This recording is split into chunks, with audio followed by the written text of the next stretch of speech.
Hi, kamusta? Nandito na naman si Inay Waray, always busy sa buhay. So, wari man kami klase, kahuman ko maglaba, sakto may nagsusudoyhan bukawil. So, pumalit ako 2 ka kilo. Yan kahuman ko magbulastak nilabhan, gimbulasang ko liwat ini kay damot baras. 40 pesos pala bili ko dito kada kilo. Mga inay, madali lang naman tukunin sa tabing dagat. Kaso nga lang wala akong kasama, ay baka ko umabot dun sa South China Sea. Ay takay OR man, overreacting.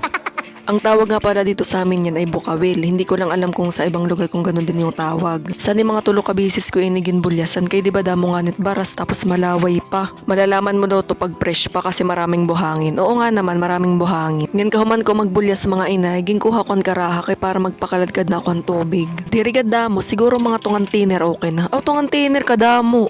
Ngang ginhinay-hinay ko na pagbutangin ng mga bukawil. So maghihintay ako dito mga 30 minutes. Pag lumabas ng mga bulanyan, okay na to. Yan samtang nagulat ako kumaladkad, digpinantirosan ako na akong sausawan.